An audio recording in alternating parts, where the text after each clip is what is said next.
right, team. A very good morning to everyone. Good afternoon, good evening if you're joining in from different place. So, team, can you please confirm if you can all hear me? Yes, right. Thank you, Sambeet, for confirmation. How about others, team? Mondays, Himanshu, Jayant. Can you hear me, right? Perfect. Excellent. Okay, so, team, before we get going with our session, as you know, this session is for AWS Solutions Architect Associate. And the course, as we particularly call it, as architecting on AWS. Now, thank you, team, for the confirmation. Great. Okay. Now, before we get going, let me just quickly give you an introduction from my end, and also I'll be asking you for the introduction. So please let me know. Please unmute yourself when I'll ask you for, and after that we'll get going. Right. So let me just share my screen first. All right. So, team, first of all, hide this. Yeah. First of all, my name is Swami S. And I'm going to be your instructor for the next few weeks, right? And as a part of which, first of all, yes, I do hold my bachelor's, my master's of engineering in computer science. Uh, I have got around 15 plus years of experience working in the cloud of AWS. And yeah, as a part of which I have been working on the projects, helping the corporate clients with their projects, their trainings, right? For architecting, development, and machine learning as well. So this has been my working area. And yes, for the next few days, we will be working together to upskill on this word of AWS, right? So, as I said, the name of our course is Solutions Architect, but the name precisely what we have it in the standard course, even in AWS, we call it Architecting on AWS.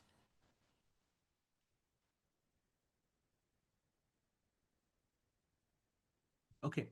Now, you see, before we actually get into the technicalities of it and start exploring it in more detail, it's worth discussing, what exactly is this course all about? Who is, which participants, who are the intended audience for this, and also how we are going to take on this course from today on. Right? So all of that we'll be discussing in more detail. But before that, team, let's just have a quick introduction from you all, right? And in the introduction, I would like you to highlight few things. Okay, let me just mention what those things are.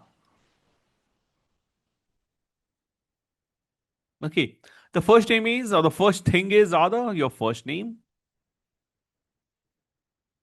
Why? Because at times the list that I receive or the names that we have in the participant list can be all messed up. So just want to make sure that I call you right, call you out with the right name. Right.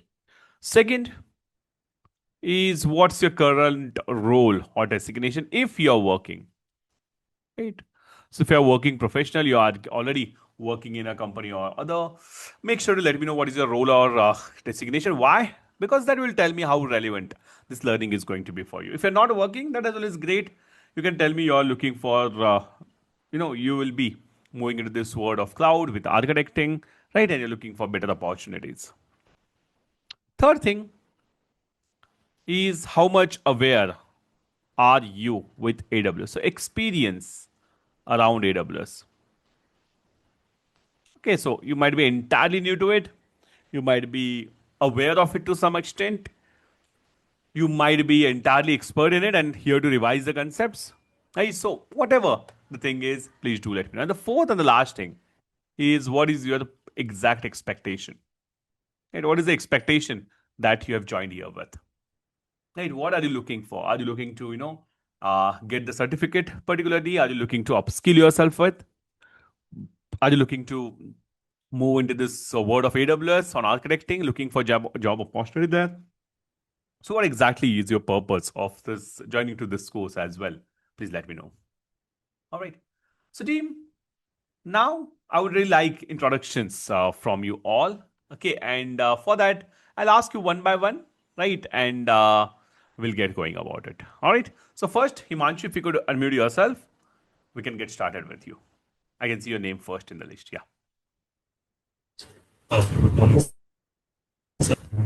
And I'm currently working in Max Hospital as a paramedical staff. Okay. And I don't have any experience about it. I just took basic knowledge about it. This is the clouding, and I Okay. can just change my career Huh. to paramedical to IT company. So I there's my expectation to change the career path and take a job in that. Okay, exactly. Very well. Thank you, Himanshu, for that nice introduction. For sure, it's a really great word to step into, and I'm sure you will enjoy learning this going further. Thank you, Himanshu. Next, Jayant, please go ahead. Yeah, Swami, my name is Jayant. Hmm. I work as a solution manager in one of the telecom ISPs. Great. Mostly, my experience with AWS is very limited. Because I'm basically a solution manager for wireline businesses. Okay. So, except for the direct connect part, I'm not very much aware of the AWS. Previously, Okay. some time ago, I did the course on AWS, but I'm not very well versed with it because we don't Okay. have many places where we can use this actually. But Right. nowadays, I mean, my company is also going into cloud and some other products which are related to that. So Right. that's why I just wanted to be. I want to have some knowledge about AWS so that I can talk to the customers. That's my role. It's part of my role. So Great. that's what I expect actually. Excellent. Very well. Thank you, Jen, for a nice introduction. For sure, we'll be exploring AWS in detail. And if you face any challenge, if you have any questions, please let me know. We will discuss it, okay, throughout. Thank you. Sure. Thank Next is Manseeds in my next. You can see in the list. Yes, yes, please go ahead. Manseeds. Hey, hi Jayant. Good morning. I'm Manzij. If you talk about my role, currently I'm working as an L1 networking engineer. Okay. I want to experience with AWS. If I say I have had done some courses from YouTube, so I have Huh. a very brisk knowledge on it. Huh. And expectations is that I would be very clear. I simply want to learn AWS for now and go for global certifications as well. Say, Great. I saw the potential of AWS Hmm. in this cloud field, and nowadays the companies are moving towards cloud security and cloud computing more. So I Exactly. want to get my hands on this AWS architectures, Perfect. and so that's all from my side. Thanks. Yeah, thank you. Thank you, Mansids. And yes, we'll be having a lot of hands-on. We'll be, in fact, spending a lot of time implementing the things that we have learned. And I'm sure you'll enjoy that part. And last, Sambit, please go ahead. Yes, my name is Sambit. Actually, I'm Yeah. working in as a technical specialist in a telecom-based company, Great. which develop the product like monitoring the telecom networks like 4G, 5G, Great. as well as the monitoring the simulator products. So that's what I Right. have very less experience in AWS. Not you can Huh. say very minimal experience, and Right. I have worked on the on-premises cloud, but not on the Hmm. AWS. And Hmm. nowadays the telecoms are moving towards the cloud, and our products are also getting deployed over the managed cloud services. Hmm. So our company also expects to learn all this technology, and also I'm also upskilling myself with the AWS as it has a wide scope and all. So Hmm. that is all my expectation. Exactly, perfect. Samit, thank you very much for that nice introduction. And yes, we, as you know, right, and as you all have said, how the companies are looking to move for clouds and they're adopting clouds more and more. And that's where it becomes important for us to know it better. And that's what we'll be doing, team. As a part of this course, we are going to explore this world of architecting on AWS in lot more detail. Now, before I get into the technicalities of it, right? Because I can see many of us are entirely new to it, and that's really good, in fact, because we'll not assume anything. We'll go as if we know nothing, right? And that will make sure that everyone is on the same page, right? But you see, as a part of this course, let me just put it here. There's one thing that we have to be entirely aware with. Okay, that is a very basic and fundamental thing that we need to know. That let's just have a discussion on. Okay, and right after we'll discuss more about everything. Now, team, you see the word AWS. Can anyone tell me what is the full form of this AWS? What does AWS stand for? Amazon Web Services. Amazon Web Services. Amazon Web Services. Perfect, exact. Amazon Web Services. Right? Now, does anyone know, team, what is AWS first of all? Let's just see what is architecting on that later on. But first of all, we need to know what is AWS itself. Anyone? Are you aware of it? As far as I know, it is a Huh. managed cloud service. Okay. It's It's a provide managed cloud. cloud service. Yeah. It's a managed And cloud service. Samit yes, says. Yes, team, anyone else? What is your understanding? I mean, what do you have in your mind when you hear this word AWS? What comes to your mind first? Yes, team.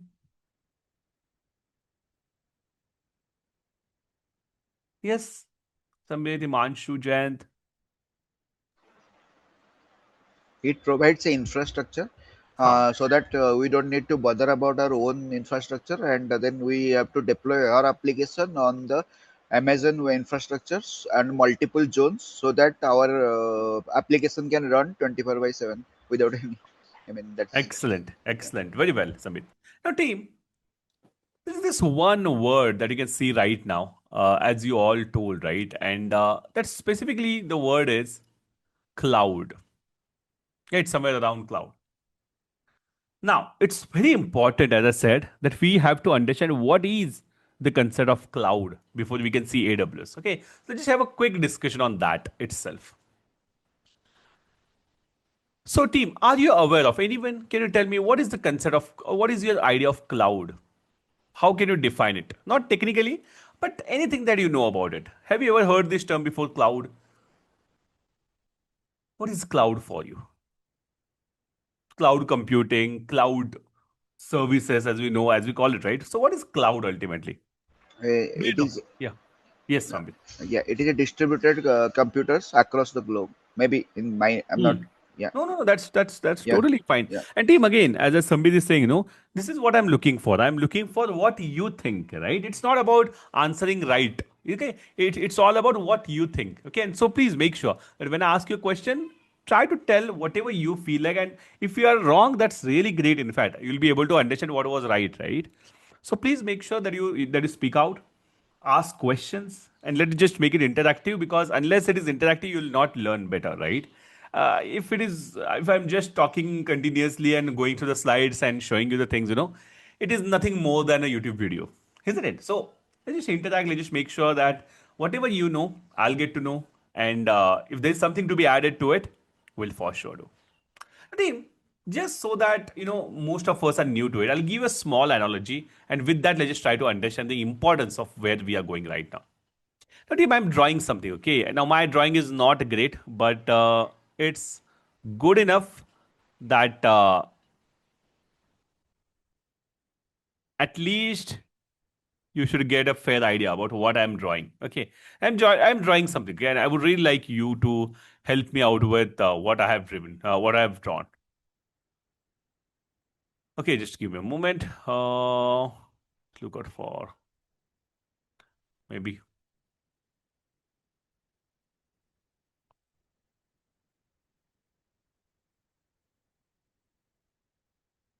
Okay, while I'm drawing, you can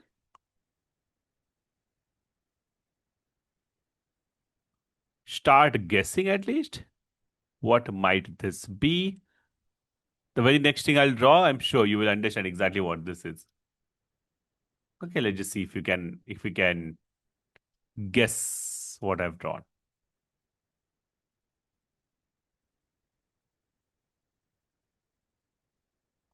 Hey Steve, can you guess what is this? Have you ever seen something like this ever? What does it look like? Anyone? Looks like a traditional well. It looks like a well, right? Does it, team? Everyone? I Yes, know my drawing yes, is not so yes. great, but just trying Yes, to yes. show you something very interesting. So, I mean, just quick thumbs up that everyone is aware of what a well is, right? Sambit, Manses, Himanshu, Jayant. A quick thumbs up would be great if you all know, or if you at least know well, because unless you know this example, there's no point, right? Going further. Yes, right. I can see Mantis is aware of it. How about Sambit, Himanshu, Jayant? A quick thumbs up would be great if you all as well know what a well is. Yes, right? Yes, no. Cannot see a thumbs up. You see, there's an option of thumbs up. Yeah. Yes, yes. Yes, right? How about you, Jayant and Sambit? We are giving the thumbs up. Yeah, is it? Ajay, I can see now from Jayant. Could not see from you. Okay, great. So, team, now this is a well structure, right? Now, just think about it, okay? Back in the time, now even today we use it, but it is less frequent, I mean, as what we had before. Okay. So, back in the time when around 20, 30 years back, you know, countryside in the village area, assuming if you are living right now, let's just say in the city, let's say in the back in the time in the villages, the households used to carry the wells in their households, right? And we used to get our water needs served with these wells, right? Now, the great thing was, I'll say conventionally or traditionally, okay, the well structure that we used to use. The advantage, if I may say, was we used to own the well, right? Ownership. Okay, I would own the well. Isn't it? I mean, that would be in my household, in my backyard, maybe. And right, we would own it. And, you know, the water needs used to be gotten served. I mean, it might be like one household. Each household would have a well, or a couple of households nearby, they would have a well. And then we would have our households. We will have our water needs served. But, team, now if you see right now, let's just say you're living in city, right? What is the kind of system that you're using for getting your water needs served? Can you tell me what is the system that you are using right now? Is it well or something else? How are you getting your water at your home right now? From municipality. A municipality, right? Some water distribution system is there. Is it a city level? Some water distribution system has been set up that, it's like you have a reservoir, a big reservoir at your native place. Okay. And from there, the water is being distributed across the entire, city and entire place of yours, right? So, a sophisticated water distribution system is there. Now, my question is, we have moved from this system to this system, right? We have gone from conventional well system to this, you know, well sophisticated, as we call it, water distribution system, where I also call it a tap water system. Right? It's just like you go and open up your tap, you get as much water as you want, you close the tap, you stop getting the water, and eventually you pay for what you have used in that month. Right? Now, team, can you tell me if I compare it with the well, right? And I want all of you to contribute to the discussion. What are the advantages of the current system? Can you tell me? If you compare it to the well system that we had from before, how can you compare it with tap water system that we're using? It's cheap. It well is cheap because there's no cost of to take water from the well. But Yes, tap water is the more convenient to take water because we go to well to collect water. Exactly. Very well. Perfect. Excellent, Himanshu. So, as Himanshu told, that well water won't cost us while as the tap water will. But there is one small thing, Himanshu, that we have to understand here is that even though you are not paying for the well, the problem is, if I may say, the disadvantage of the well is that you have invested there was an upfront cost to it, right? You have built that well yourself. You have spent a lot of money on that, right? You have to dug that well in, and then you have to overall set up the system, maybe that pulley system, maybe you have deployed the motor and all. You have paid for it upfront, right? So well system has upfront cost, while your tap water system, it does not have any upfront cost. Here you pay per use, right? So for example, let's just say uh, generally I pay around 500 rupees per month, right? And let's just say tomorrow I'm expecting 10, 15 relatives of mine which are there to attend a event at my house. Okay, I'll be using more water. I'll be paying more for that month. Let's just say you have planned for some vacation, okay, and you have gone out for 10, 12 days. I'll not use the water at all. So for 10, 12 days, you have not used it, you will pay, let's just say 200, 300 that month. What I'm saying is, here you are paying per use. There is no upfront cost. Is it? You don't have to invest into building that particular well. Okay, that reservoir, that overall system, all is taken care of for you by your municipality. You are just using it as much as you want and you are paying for what you want. Isn't it? Yes, team. Do you agree, Himanshu? Is this correct? And team, everyone for that matter. Yes. Yes, right? Yes, team. I hope this is clear, right? That one disadvantage with the well system is that there is a upfront cost involved. Whereas tap water system, here you pay per use, no upfront cost. Right? What else, team? Can anyone tell me? What is the other advantage maybe if I go with the well system? Oh, sorry, with the tap water system. If I compare that with the well system. Yes, You team. don't need to maintenance overhead of the Ha. that is another. Exactly. Excellent. Very well, Sambit. So as Sambit told him that here you don't have to know maintenance. Right? I mean, let's just say that motor is down at the central reservoir. It'll be entirely taken care of for you by that municipality. You don't have to worry about it. But here, the disadvantage is that we have to manage and maintain entirely yourself. And there is no alternative. You have to manage and maintain yourself entirely, right? Something going wrong, okay, the pulley structure has broken, you'll have to fix it yourself. Let's just say there is some contamination into your water, you'll have to fix it yourself. Let's say there is a physical security, there are nearby, calves and others animals who are getting nearby and getting in and getting trying to drink the water from nearby. You'll have to protect your area from there or your well from them. So all that maintenance and management will be on you. While as with tap water system, yes, at the most, the connection that's coming into your home is your responsibility, but that as well is taken care of by that, the water department of your city, and you don't have to do much. All right. So management and maintenance is as well one more thing. And one more thing Himanshu told is it is giving us the convenience which was lacking earlier. To put it in simple terms, right? It gives us the convenience of use. Right. So it is more convenient, right? We're just opening up the tap water, we are using it, and as and when we don't want, we are getting rid of it. As simple as that. All right. So, team, first of all, uh, let's just discuss some more things. Let's just see. I mean, can any other thing comes to your mind? Talking about tap water system, how it is better than well system, or vice versa. Anything else that you can think of? Yes, yes, Jen, go ahead. Scaling up. Ha, very, very, very important. Excellent.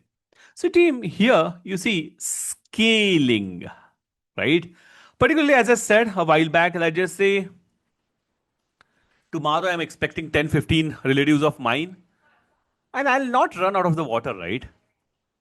I still can use that system. I mean, the central reservoir is so huge, serve all those people as well on the fly, on demand. Whereas there is a physical limit on how much can it scale the well system, right? Because there's a, I mean, you have a fixed dimension, right, with which you have gotten the well. You cannot all of a sudden increase or scale your well like that. But yes, for tap water I can use as much as I want. It's just that you can expect some hectic bill at the end of the month, right? So that's the issue. But yes, scaling is fully possible with the tap water system. That's not possible with the well. After the point of time, the well won't be able to serve you the water as quickly as your tap water would. Right? So, team, first of all, before I tell you what is the connection between this and the cloud concept that we'll be going for, first of all, a quick thumbs up if you do agree upon what we have just discussed. A quick thumbs up would be great. If you have any confusion of what we have discussed, the advantages and disadvantages, do let me know. But otherwise, I feel it should be clear what we have just now told. Isn't it? Great. Perfect. Now let's just see where it all comes down to. Now, the conventional well system that I talked to you about, basically, this is exactly what happened with the IT companies back in the time. Right? Like, let's take an example. Okay, Facebook. Okay, Facebook started its application, right? We are using Facebook on, we used to use it on the website. Now we are having the application and all. So, what the companies did back then, or let's say Amazon itself, right? Now, if you want to run Facebook, right? You know, the Facebook that you're using on your cell phone, it has to run somewhere, isn't it? I mean, until it is running on some platform or some machine or some server, as we call it, it will not be, you will not be able to access it, right? So, the companies back in the time, they built such physical housings where they would carry thousands of such servers which would host your Facebook. Okay, which would have storage, which will have database, which will have servers, which will have very high internet connection, right? And from there you would get the access. So when you are putting www.facebook.com, right, the request would come and reach out to these servers, and then you would connect to your profile and access it like that. Do you know what this physical housing is called, anyone? Where we have got thousands of servers and your internet connectivity and electricity and this physical housing. What is the term for that? Anyone? Data centers. Data center. Exactly. Perfect. This is called as data center, isn't it? So such data centers used to be back then where every company used to carry their own data center or data centers, if I may say. But this is exactly where the problem was. And this is exactly what we had as far as the well is concerned, right? The example that I told you earlier. This is exactly what is the problem that we saw with the well structure, right? Same problems the companies had faced, right? So the advantage was, yes, that every company would have their own data center and they would own it. That's for sure. Okay. But it came with the obvious disadvantages. So disadvantages were exactly the same. First is upfront cost. I will have to build that data center myself by putting a huge investment into it. Right? I'll have to acquire the land. I'll have to build that physical housing. I'll have to purchase the servers and databases and all of that. I'll have to make sure that I've got full speed internet connectivity. I've got electricity connection 24/7. I might have to put some security team there, right? Maybe a security guard to make sure that it is physically protected. The engineers who are taking care that, okay, the data center is all working fine. What I'm saying is, all that requires cost. And there was a huge upfront cost to build the data centers of your own. Same like the well. Next, we said manage and maintain. As I said, right, the management and maintenance would as well be there. I want to manage it. I would have to maintain it. Okay, I'll have to carry out the annual maintenance. I'll have to make sure that the servers are up and running. The electricity and the networking is all fine. Physical management or the physical security management of it as well. And scaling was a huge problem. Let's just say I'm a small startup which had just started. Do you think as a small startup, you can expect that company to have huge funds? No, right? I mean, initially, no startup would have so much funds, so many funds. Only after, you start getting revenues and profits, then you'll have more funds to bring or build the things around. But initially, no one has. And that's where the scaling was also a problem. Let's say I'm a small startup, I'm expecting huge workload or huge traffic, but because I don't have funds, I cannot do much. Further scaling, as we said, right? So I cannot scale the data center overnight. It will take time, right? I mean, it's not like I'm just going to tomorrow build around a data center, just like that. Even if I know that, I'm going to expect more traffic, I'm going to have a lot of demand and everything, but still, you cannot build a physical housing and purchasing and everything to be done in just one day. That's not possible at all. So the same problem that we had with the wells, exactly the same problems the companies in the IT domain faced. So what was the solution? The solution came in the form of a company, and then many companies did follow. Okay, named Amazon. Amazon saw the opportunity.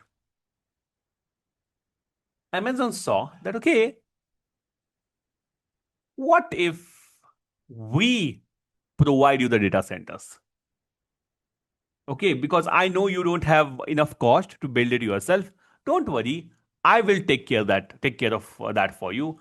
I will build the data centers for you. Okay, so what Amazon did? Amazon literally built such thousands of data centers across the globe. Okay, and it said that, okay, these data centers I own. Okay, but what you can do is, instead of owning it, you use these data centers and you pay me per use. So Amazon said, don't worry about investing into it. I'll build the data centers myself. I'll invest onto it. I'll make sure of the management and maintenance.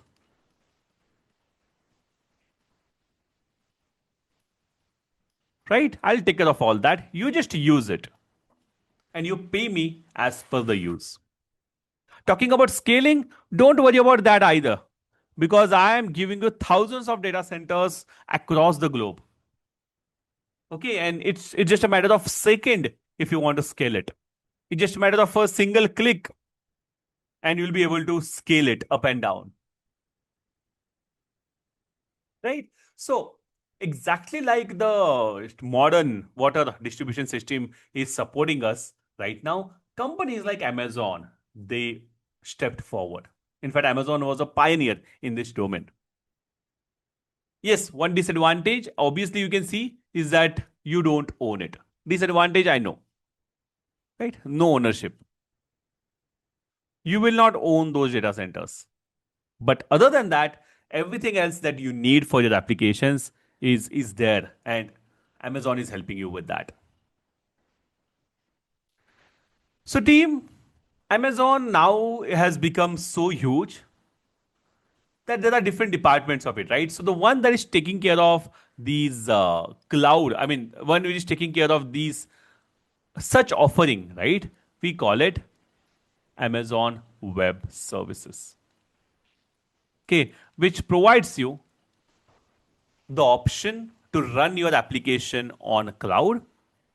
And this is the cloud, what I meant. Okay, so cloud is basically running your application on the data centers provided by companies like Amazon. You are paying them per use. And what you just need is a simple internet connection and a browser. Okay, with that, you can scale, you can use, you can provision, you can deploy your applications to any scale, to any part of the world, as much, as big as you want, you can create it. Right? So this is how it started, right? Amazon Web Services. This is what we call it as the cloud offerings. Okay, so in this domain, now Amazon has got around 2,000 plus features and services that you can use for building your own applications. Right? So now, team, we are ready to get started with our first topic, or rather, with the word of Amazon Web Services. In short, we call it as AWS. All right. So, team, I hope the idea is clear. Why at all the companies are moving for AWS? What is the need of it in the first place? We'll see how to use it is not difficult, but understanding why are we going for AWS? What problem does it solve? That is more important. And that is what we have just now discussed. Is this clear, team? What is cloud and why? What problem does it solve? A quick thumbs up would be great. If you have any question, you can always unmute. But I hope I have made clear where are we heading towards and what exactly does AWS solves the problem that it does solve. All right. Okay, perfect. Now, team, talking about AWS, okay, there are a few things I would like to highlight. One question that you might have is, can I learn AWS entirely as a whole? Yes, you can. Can I learn that in the matter of few days? No, you can't. Okay, because as I said, AWS has become so huge right now that it is supporting around 2,000 plus services and features. Okay, so step by step, you are going to learn it. It's not like you can digest entirely something like AWS as a whole in a matter of 3-4 days. Okay, yes, we can learn it entirely, but it should be in steps, right? So that's why learning on AWS is carried out in many different ways or in different perspectives. Like, for example, the one that we hear for, it is called as architecting on AWS. Or that could be like, let's just say you are a developer, so developing on AWS, which is where we understand AWS from a developer's perspective. Another could be like from the operations perspective, right? So here we take care of the configuration management part. Then other could be like you are just understanding AWS from a security standpoint, right? Or you are willing to learn AWS from AI ML point of view. Okay, so AI has different domain, ML has different domain altogether, right? So what I'm saying is, AWS can be learned in many different ways. It's up to you which domain is relevant for you. As I said, architecting is considered to be a good stepping stone on AWS. You can get started with AWS with this certificate and with this learning. If you're a developer, developing makes more sense. If you're an operations expert, operations certificate makes more sense. If you're security, if you're part of the security team of your company, better to go with the security specialty certificate and learning. If you are willing to explore AWS from an AI ML domain, then there are different ways of it. Like we have got generative AI learning, we have got machine learning on AWS, we have got ML ops on AWS, right? Even if you want to take it further, so from architecting, we have got further something called as architecting professional. Okay, that is next part of architecting. All right. If you talk about dev and ops, there is something called as a DevOps in AWS, right? Which is where we are collaborating the dev and the ops team, right? So this way we can explore AWS in many different ways, right? And the one that we're here for, as I told you before, is architecting on AWS. All right. Now, again, I want to highlight a few things. That learning on AWS also has the different levels. Okay, I've told you the domains, but I'll also tell you the different levels that we have in AWS. One is called as the very fundamental is called as foundational level. Okay, wherein only theoretical learning is enough. Okay, you can go for such certifications like cloud practitioner or AI practitioner. These are very simple certificates uh, with even none of your technical expertise. You can go for it and still you can get it cleared. Okay, AWS introduced these very recently, rather. When I did my certificate around 10 odd years back, there was no cloud practitioner or nothing. Okay, back then we had only associate level ones, and that is what we are right now at. Associate is considered to be a very prestigious, very popular, rather very preferred stepping stone on AWS, rather. Okay, wherein it's not just the theory, but also you should have good enough technical depth and hands-on. And that's where we are right now at. Is architecting on AWS, it's an associate level learning. Okay, so it requires us to, understand the theoretical part and also as well practically as well we need to understand it. Right? So that's why we'll be spending a lot of time implementing the things that we are learning. Okay. And then once you get done with this level, you get further with professional level as well. Like I told you, there are things like solutions architect professional, DevOps professional. AWS has recently launched a generative AI professional. Right. So these certificates or these learnings make more sense after you have mastered on associate level. All right. So, with all this context, team, I hope now it makes sense.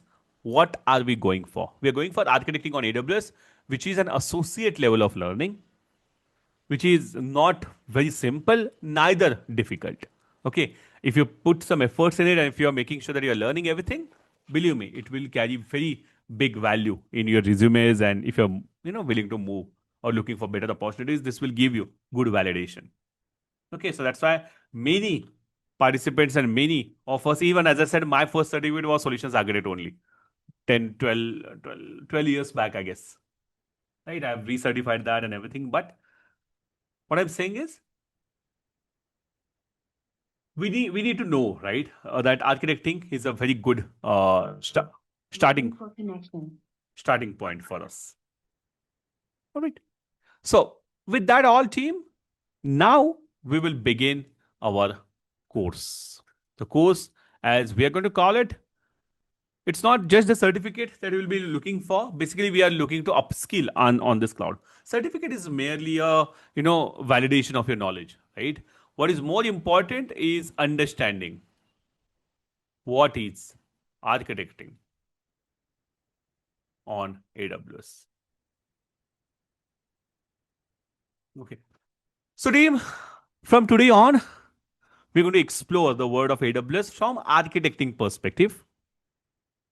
Again, as I said, I'm not going to assume anything at all. We'll be going from scratch so that each one of you will be able to follow along. Just one thing that you have to make sure that you are attending the session sincerely. Okay, and you're making sure that you're understanding each and everything. Right? If you have any question, you can ask me there and there itself. You don't even have to take it to the end of the session. Ask the questions anytime you have any. Okay, if you raise your hand, that will be better, because if I'm on any point, right, I'll complete it in just few seconds. I'll ask you to unmute and we'll discuss if you have any question, right? So that way we can go about it. We're going to have the sessions every Saturday and Sunday from today on, right? For around 2.5 hours, as I've told. If it is fine, we can have it for 3 hours as well, if you're fine with it. Okay, so that we'll get enough time on the day. I think we are starting every day at 11 a.m. and today we'll be ending it at 1:30 as per 2.5 hours of session. But if you want, we'll discuss it at the end of a session. What is more convenient for you? If you say 2.5 hours is fine, we'll go with that only. If you say 3 hours is good, we can go for that only. We'll discuss it at the end. But yeah, as of now, for today, yes, we'll be having it for 2.5 hours. Right. And yes, I'll be showing you the various demos. I'll be sharing you the resources that I'll be using, right? So that, with this whiteboard and everything, I'll be spending a lot of time on the whiteboard that I like a lot, and the official documentation, because no book, no PPTs are, can catch up with the speed with which the things are changing rapidly, right? So that's why I highly urge you to use official documentation only when you are learning this AWS cloud.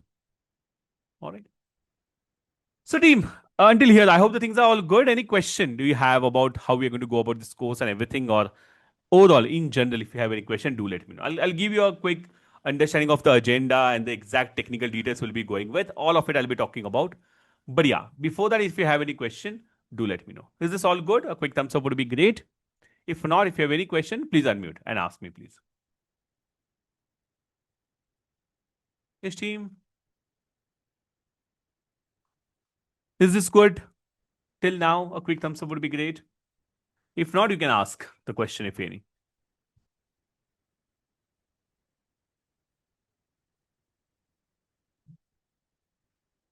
Great. Great. Excellent. Okay. Now,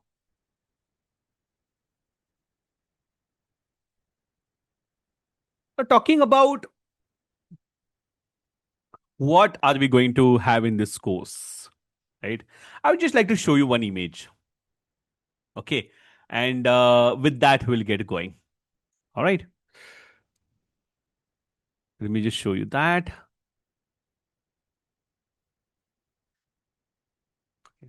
Let me have a look at this image. Okay. And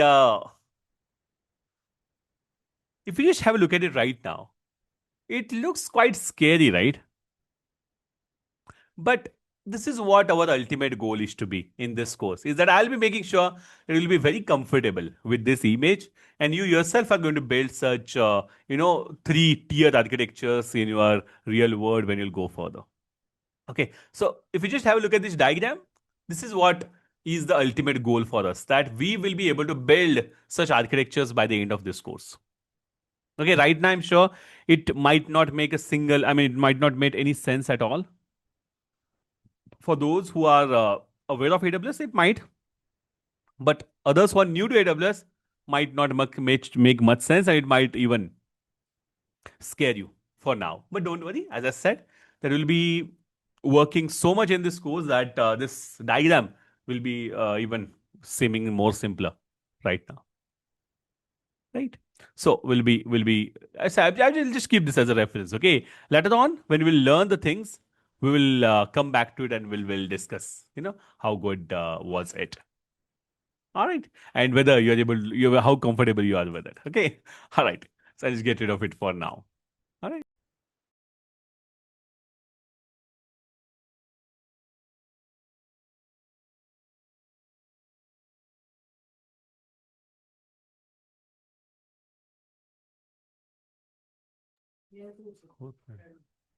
All right. So now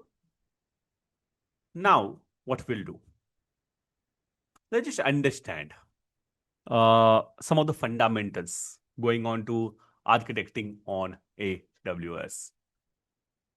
Okay. Now, team, yeah, also, I would like to highlight the agenda, right? I told you that I'll tell you what content are we going to cover. Okay. So we're going to have different modules here in this course. Okay. So module number 1 is where you'll be having some architecting fundamentals. I'll just tell you the reference. Architecting fundamentals.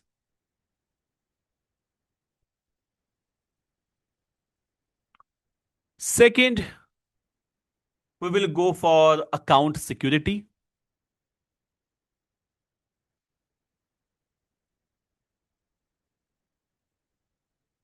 Okay, now architecting fundamentals is where we'll see what are the foundational principles going on to the world of AWS.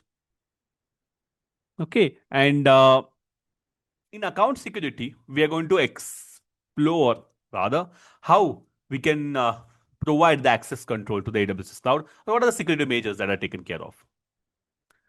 Module 3 is where we'll be discussing networking in AWS.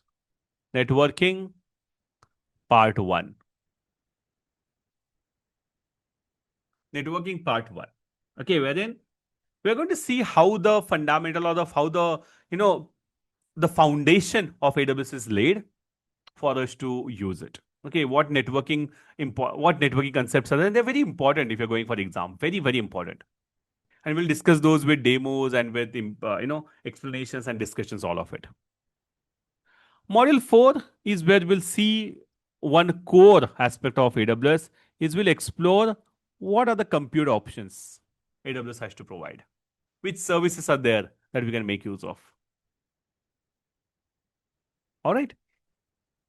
Thereafter, we will go for module number 5, which is where we're going to explore the different storage services AWS. In fact, team, as far as exam is concerned, exam expects us to know about 30 odd services, before you can appear for the exams. 30 odd services are supposed to be understood, and that's what we'll be doing in this course as well. Okay, so as I said, for module number 4, we'll be exploring the compute services. In module 5, we'll be exploring the storage aspect of AWS. Module 6, in the same line, we'll be discussing the databases in AWS. Now, again, you don't need to be a database expert to be able to do so. Right, and easily. Even though you don't have any experience with the databases, still, I'll make sure that you will understand this topic well and you will have good enough knowledge to implement the databases on AWS. All right. Module number 7, as we'll go for later, it's around monitoring and scaling. Okay, so here we're going to see how we can keep a watch on our infrastructures, our applications, our resources, monitoring, and how the scaling works. How we can scale our resources up and down, what services, what options are available. Then on the 8th module, we'll go for automation. Okay, in fact, here I'll give you a glimpse of something called as a DevOps as well. Okay, we'll see what are the best practices to follow when you're willing to automate your applications and your processes onto AWS cloud. Module 9 is where we're going to talk about containers. Okay, we're going to discuss how the containers are dealt with in AWS cloud. And again, just before this module, I'll suggest you certain videos that you should be looking at. And then it will be easier for us to know how containers are dealt with in AWS. Now, once that is done, we'll move for the next part, module number 10, which, as I told you, will be networking aspect 2, networking part 2. So networking part is earlier first, where we'll be looking at the fundamentals of networking. And this part, the second part, is where you'll be looking at some of the advanced networking concepts in AWS. Module number 11 is where you will come across serverless, a very popular preferred approach in today's modern applications. We call it going serverless. Right? So serverless is something that we will come across as a part of module 11. Module 12 is going to be edge services. Okay, so edge services are the ones that make sure that you get your services, you get your data, you get your applications as close to you as possible. We'll see what edge services are there. We'll see services like CloudFront and all, the CDNs and all.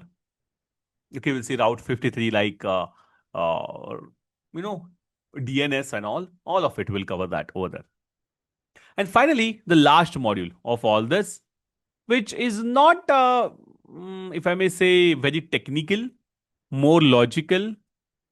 And the 13th module is going to be, as we call it, backup and recovery.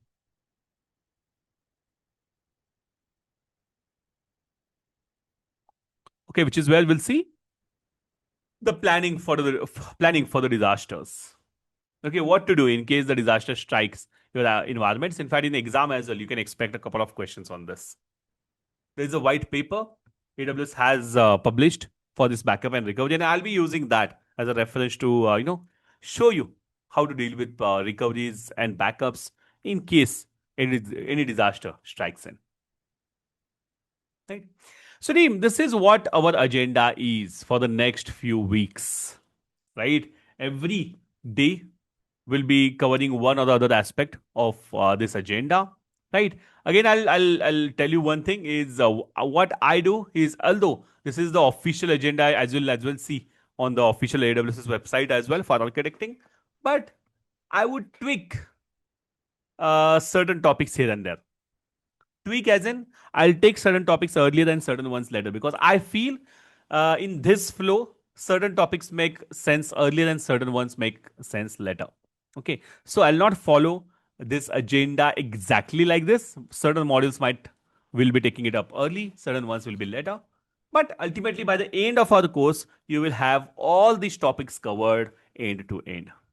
That's one guarantee I'll give you. Okay, and that will make you, or that will prepare you well for the work, moving into the world of AWS as a solutions architect, and be ready to go for the exam as well. And beyond this, I'll also tell you how to prepare yourself with the exam, which things to use, and what tricks to go with and everything. All right, so all of that we'll be doing it as a part of this course. Upskilling is more important for me. Okay, if you understand the things, other things are a lot easier. Okay, certification is merely a validation. You'll do that anyhow. All right, so team, this is the agenda for us going into this course. All right, now let's just get started with one very fundamental understanding of how AWS actually works in the backend. All right, I mean, what exactly or how exactly it gives us the option of working with the cloud, right? So team, I hope the things are clear by now. Quick thumbs up would be great. I hope the agenda is clear, everyone. Any doubt on the agenda that we have got? Any question if you have, do let me know. Great. Okay. All right. Now team, here we go. Now, if you remember that how I told you how AWS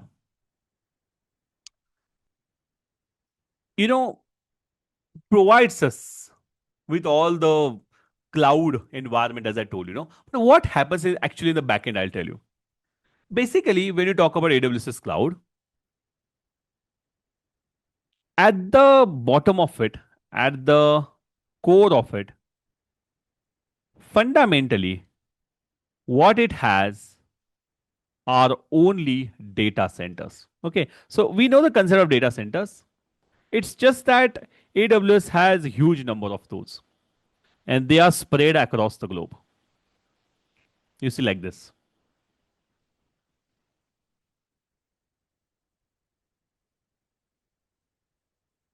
So what I'm saying is, it's just the scale of AWS that makes it possible, right? That as a company, I might have 2, 3, 4, 10 data centers for my company, but as AWS has created such data centers across the globe. Now, I should be able to identify, right? Which region the data center is in, or which country data center I'm using. So for that, there is some hierarchy AWS has created. I'll tell you what. So in AWS, the collection of one or more data centers is referred to it as something called as availability. Over. I'll have to write it properly. Something called as availability zone. Okay, this is the first concept we have learned today. In AWS, the collection of data centers is called as availability zone. Okay, I'll just do that. Okay, this is my first availability zone. This is my second availability zone. This is my third availability zone.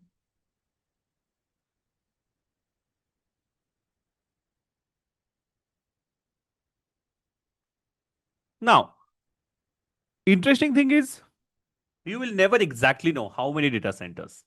It just says more than one data centers will make up your availability zone, but AWS never tells you how many data centers are actually there in one availability zone. Okay, just one thing that we know is that these availability zones in AWS are kept at long distance from each other. Okay, like for example, 100 kilometers apart from each other. One availability zone from the other. Right? So, collection of data centers, we call it availability zone. And AWS makes sure that the availability zones are kept at a distance from each other. Right? We'll see the reason for that in a minute. And then, finally, the combination of these availability zones in a particular territory is referred to it as a region. Okay, so see, ultimately at the end we have got data center. I'll just write that for your reference. Data centers, one or more data centers, they make up your availability zones. And the collection of availability zones is called as a region. Okay, now how many availability zones can make up a region? So you can see there's a number called minimum number is 2, maximum number is 6, but generally you'll see practically if you go for it is 3 to 6. So 3 availability zones or 4 or 5 or 6 together they can form one region. Like for in India, we have got one region in Mumbai. Okay, which is made up of 3 availability zones. Okay, the name of Mumbai region is AP South 1. We'll see that in a while. AP South 1. Right? So, such regions are there across the globe with which AWS is carrying its existence. Right? I'll show you that. For example, if I check back this Google, right? Let's just check here for global infrastructure of AWS. Let's see what do we get. So if I go here, you see, this is how AWS is across the globe. You can see, just have a look at this globe. Now, just to show you India for that matter, you can see here. In India, we've got 2 regions. One is in Mumbai, as I told you, AP South 1, and the one is in Hyderabad, which was launched recently around 2022, somewhere around that time. Right? But you can see such data centers are such regions are spread across the globe. How many are those? You have to remember this. Around 39 regions are there across the globe, which are having around 123 availability zones within. Okay, so 39 regions are there across the globe, which has around 123 availability zones within. Okay, and AWS has announced around about 7 more availability zones and 2 more regions in Saudi Arabia and Chile. Right, and you can see here for North America, I've got these regions. Right, if I check for South America, I've got these regions, these 2 regions. If I check for Asia, where is it? Middle East, you can see Asia Pacific. You can see we have got these ones. In Mumbai and Hyderabad, we have 2 of them. But other ones are as well there in Asia Pacific. Right? Australia and New Zealand does have 3 of them.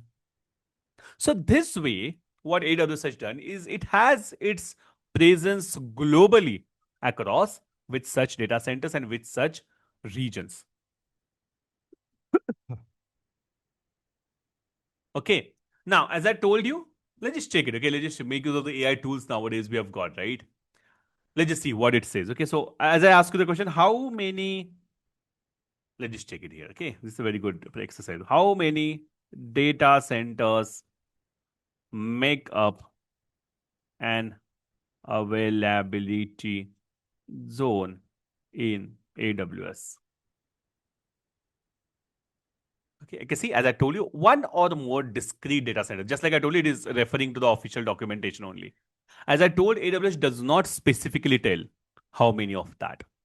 Same way, if I ask the question like I told you, is how many, if I copy this, okay, just check. It is citing the official documentation only, that's great. How many availability zones?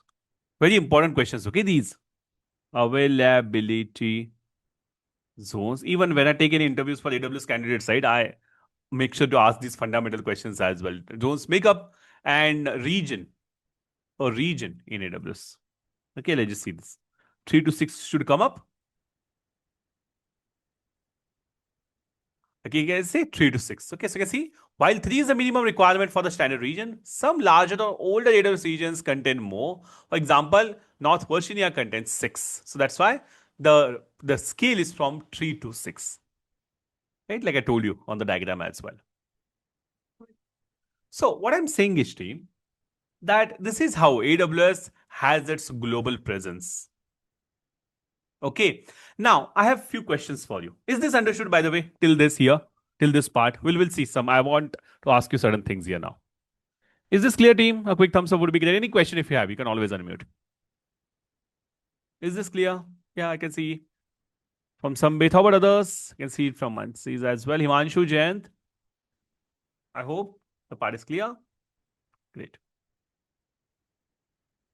Now, team, why do you think this 100-kilometer distance would have been kept between the availability zones? 100 kilometers general as well. So what is the need of it? Why do you think will it be there for it? What could be the reason that I'm keeping the two availability zones apart from each other? Yes, Samit, go ahead, please. Yes, I think due to some disaster, I think that's why. Exactly, perfect. Yeah, like So team, Strait of as Hormuz. yes, true. I mean, we cannot relate more, right, with that, isn't it? I mean, what happens if everything, like Samit told, no? That like with Strait of Hormuz, like our entire economy of all the countries is hampered just because of that small passage, right? Same thing should not happen. If you run your application, that's what is very important, team, to understand. Is let's just say you have got your application, like something like Facebook, you're running, and you are running your Facebook in one availability zone only. The problem is if let's just say it is in Mumbai, right? And you know in Mumbai how a single day of rain can affect the entire city, right? Same way, let's just say a certain natural calamity kind of gets in, might be rain, flood, earthquake, right? Anything for that matter. If that availability zone is down or those set of data centers are down, my entire application would be at the risk of getting down, right? So that's why AWS says that don't put your application in one availability zone, rather split it across multiple availability zones. So that tomorrow, if some natural calamity gets in and if it affects one availability zone, then I will still have two different availability zones from where I can run my application from because the distance is kept in between. Right? And this concept in AWS we call as the concept of high availability. High availability means running your applications across multiple availability zones so that your operations, your applications are not down just because one of the data center or one of the availability zone goes down. Right? So that is the importance why we would rather keep your data centers or we would keep your application across different availability zones. Just one question here, Yes, just yes, yes. Go ahead. whether this has to be paid by the customer, right? Not the because it is not auto service provided by AWS, right? So, for Which example, if one? I want to two, I mean, if I Please. have to two availability zone, my application should run. So I have to pay according to that, right? So No, you see, you don't have to pay for the availability zone as such. What we okay, pay for is the service that you're using. Isn't okay, it? So, for example, let's just say I want to run Facebook on two machines. One okay, machine I keep it in one availability zone, other machine I keep it in second availability zone. Now I don't have to worry about the availability zone. I just have to pay for what is the cost of the machine. right? Okay. So if you Okay. run that machine in the same availability zone or other availability zone, that does not matter. Isn't it? The cost will remain the same. But Okay. this is a Okay. practice to make sure that we are diversifying our deployments, isn't it? Yes. Yes. Got it? Great, great. Very good question. Yes, team, any other question if you have, please let me know. Very nice question. Right.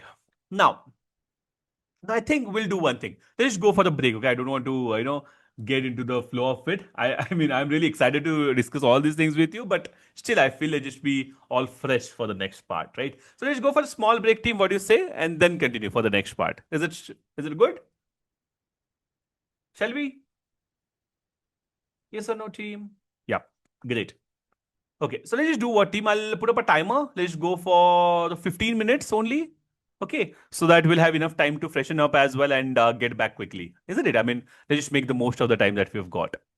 Right, so team, I'll put up a timer for 15. Let's just come back right after and let's just continue for the next part. All right, so I'll see you, team, on the other side of the break. Thank you very much. I think the screen is shared, right? Can you see my screen? Yes, no? The timer, are you able to see? Yes, right? All right. So I'm starting the timer and I'll see you on the other side. Thank you.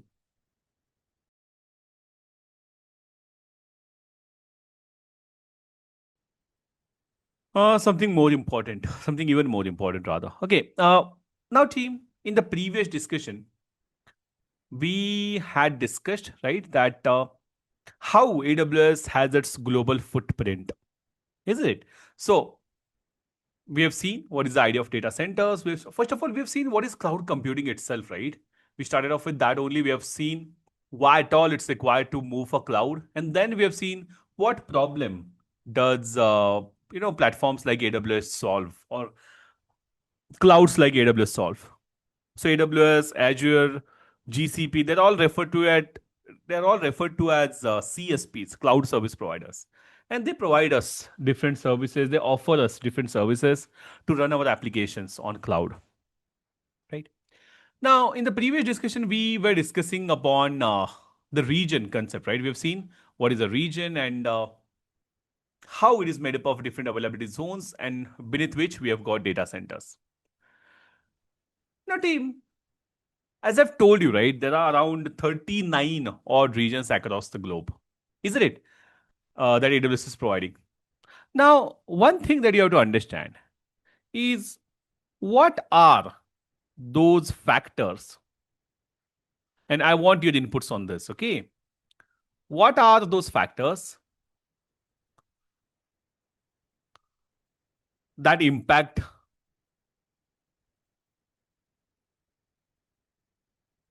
your region selection? Now, one thing I want to clear is it's not like that you are belonging to India. That's why you have to use Mumbai or Hyderabad, or you belong to uh, America and you are using North Virginia region only. It's not like that. As a AWS user, I can use any region among those 39 regions. But that doesn't mean, right, that we are going to choose it randomly. So the question is, what do you think are the factors which will influence, which will impact which region we will be going with? Because in that region, your application will run. In that region, you will choose the availability zones. In that region, you'll be running your resources and everything. So the question is, which things would impact my decision on which region to go with? Yes, team, anyone? We'll figure out the factors now. I hope the question is clear. Latency. Latency, exactly, very well. Latency is a very important aspect of it. As in, let's just say my application is running in India and my users are sitting in United States. Doesn't make any sense, right?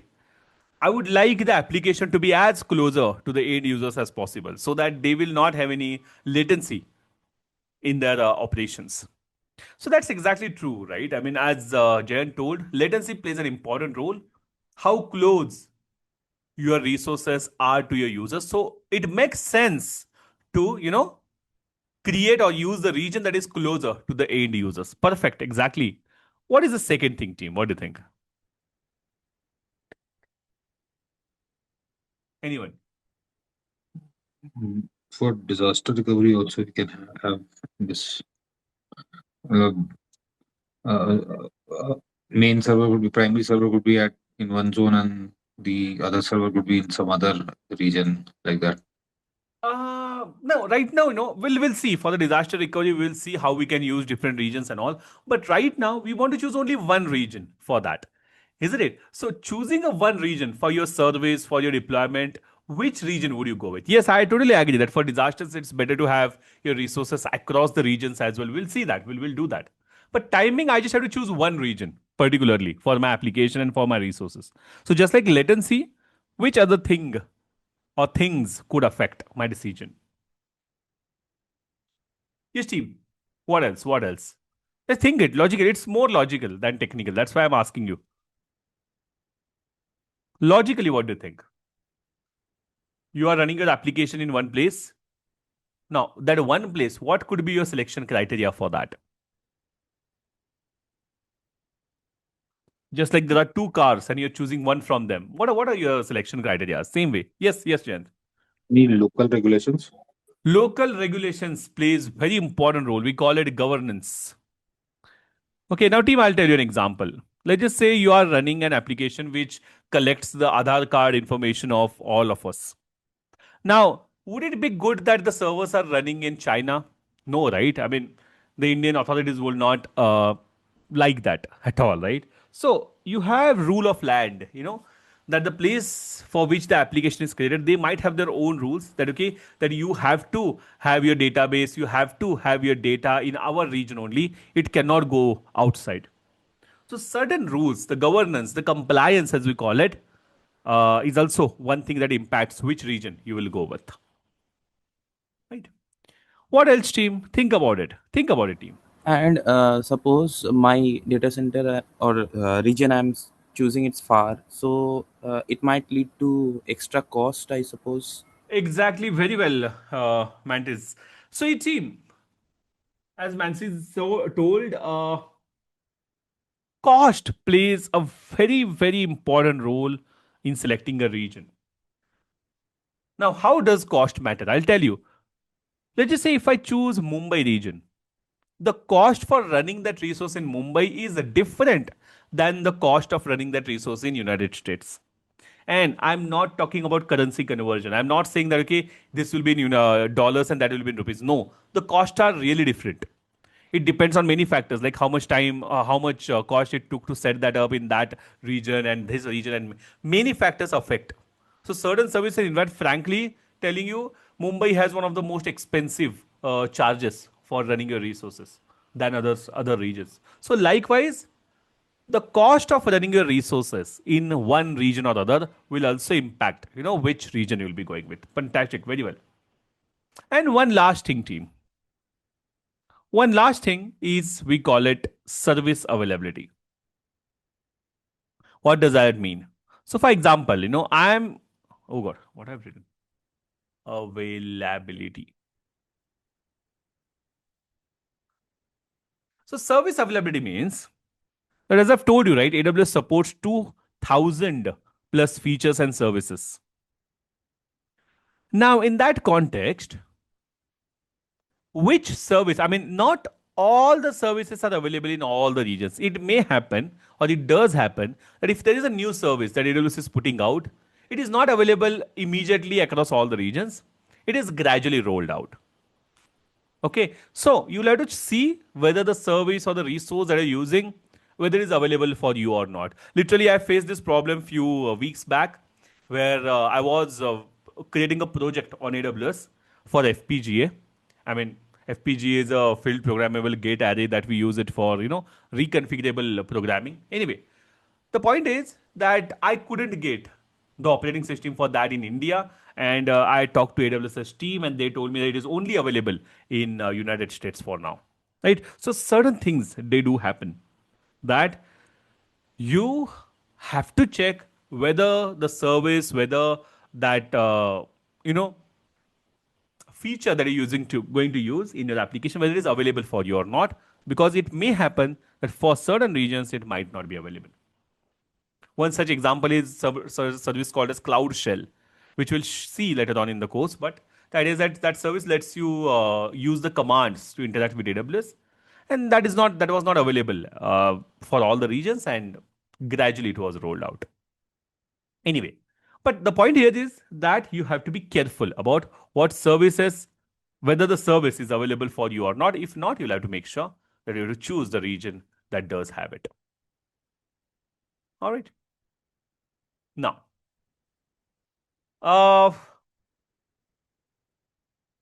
so team, like I said, yes, that this is what impacts what region will be going with, right?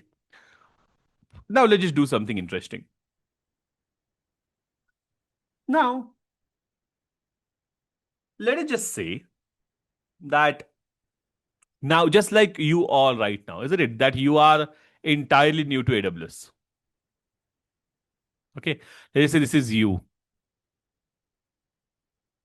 Okay, and you are willing to use AWS.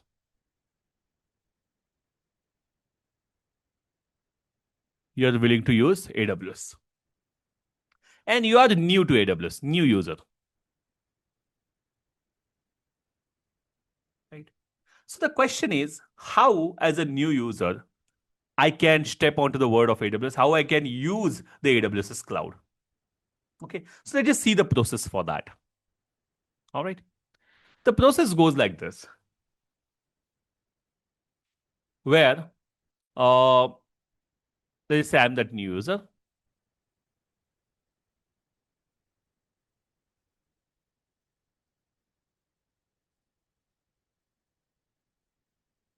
And I want to use AWS. The team, let's just say you want to use Facebook. Forget about AWS for now. You want to use Facebook. What is the very first thing you will do if you want to use Facebook, team? Can you tell me?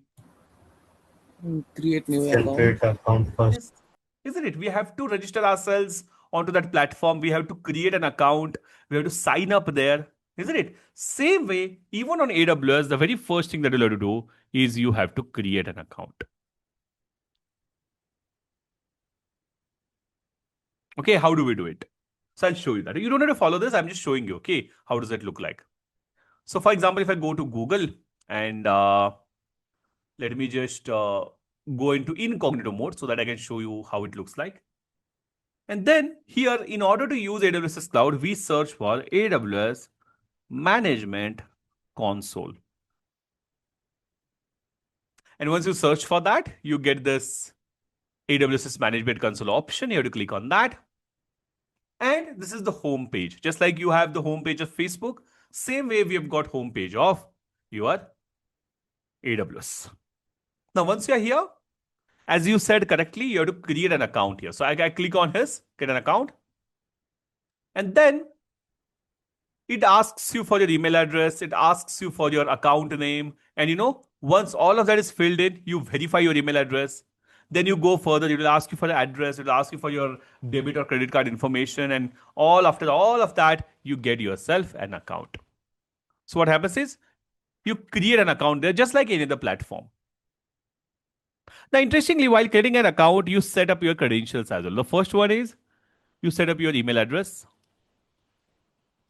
You verify that. And you also set up a password for yourself.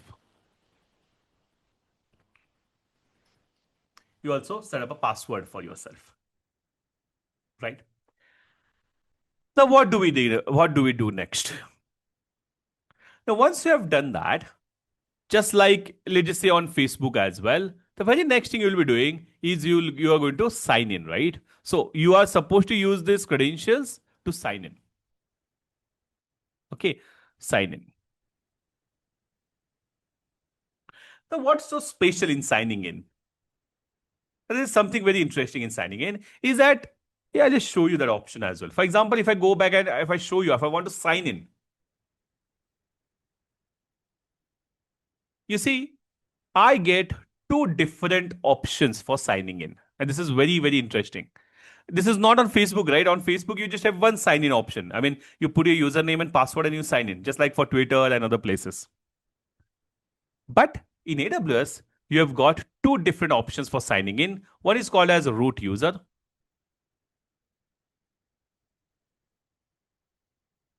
Root user sign in.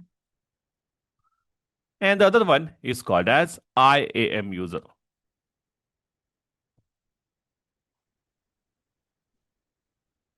Okay. So what is the difference between the two? We'll see. But when you have got these credentials, the only option or the only way you can sign in with this is by using your first method, which is root user. Remember, the method that you can use to sign in for the very first time when you're creating the account is only the root user. Right? So you have to go here. You have to put your email address that you're verified. Okay, let me just put that. Okay, I'll just stop sharing for a while because this session is getting recorded. Not good to put the email address in the recorded session. That's why. I'm just going to do what? I'm going to put my email address there. Okay, that's it. And I'll come back. I'll share the screen back.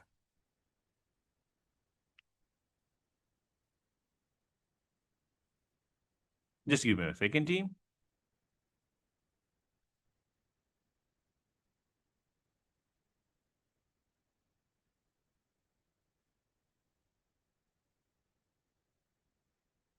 Then it is asking me for the password. Obviously, what else it will ask me for? And you can see, I'll share my screen now. You can see this. Once I've put the username and password, it is asking me for putting in the multi-factor authentication code. So I've set up multi-factor authentication. You know it, I'm sure. Right? We use another Microsoft Authenticator and other ones as well. Same way using that, I've got my multi-factor authentication. I'll be using that. Let's just see what code have I got. It is 793 608. So once I do that, you see, now I have signed in to my AWS Cloud or the console, and this is how it looks like. This is the home page of AWS Cloud. All right. And you can see here on the home console, I'm able to see the different services I've used very recently. And I can see the applications, if any, running. It is showing me the cost and everything that I have got in the recent past. Right? So all of it, I'm able to see that together in one place.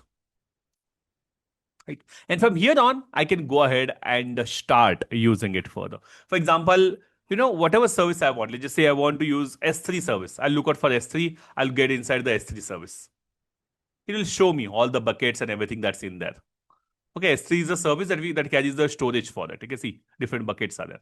If I want to use EC2, EC2 is a virtual machine service. If I go here, that as well will be shown here. You can see? It will show me if there are any machines or anything. You can see there's this machine that's stopped. I'm working on it for some project. But what I'm saying is that this way you can see that it is showing up. So this is the home console team of AWS, right? You can search through the services. Okay, in here you can look out for all the services if you want. These are all the services AWS has to offer to you. 2000 plus features and services, as I've told you. And in different domains, you can see there are services for compute, there are services for machine learning, there are services for containers, there are services for storage, there are services for analytics, database, migration transfer, networking, security, development, right? Financial management, front end, mobile application integration. Many different domains are there in which you can expect the services in. Now, one small problem is that now we have logged in, first of all, you see. So with this login now, you can start using AWS. You can start using AWS.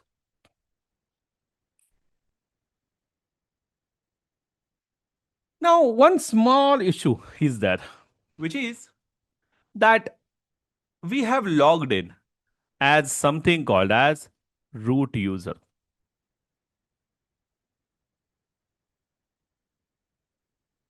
Team, do you know what is the meaning of root user? How is it different than a regular user, or what is your understanding of a root user? Anyone?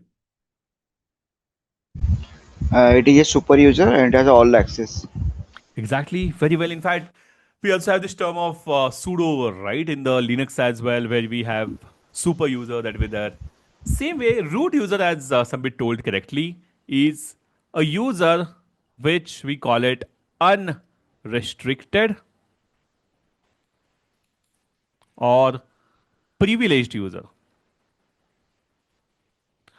which has all the permissions in the world, which can do anything and everything that is there to do. Right? So, in this context, it sounds really good, right? That, you are able to do everything and anything that's possible. But that's where the problem lies. The problem is if you have so much of unlimited and unrestricted permissions, then it may happen that in at times mistakenly you might hamper some resources that you shouldn't. At times, if you're using the credentials every now and then, someone compromises that credentials and uses against you. They might hamper your application, delete everything that you've done, mess up the entire thing, right? So that's why AWS does not recommend us on using this root user. Okay, in fact, we say that it violates something called as the principle of least privilege. Now, what is this? So, remember, the principle of least privilege in AWS says that you should never have more than the access required. You should never have more than the access required. You should only carry the permissions that you actually need. And that is what the root user violates. So, what's the option? Okay. The option we have is in the form of the second option that you can see here, which is called as IAM user. Okay. And the service that is going to help us in creating this IAM user, we call it the service of IAM. The service is called as, our first service in our discussion today, service is called as Identity and Access Management.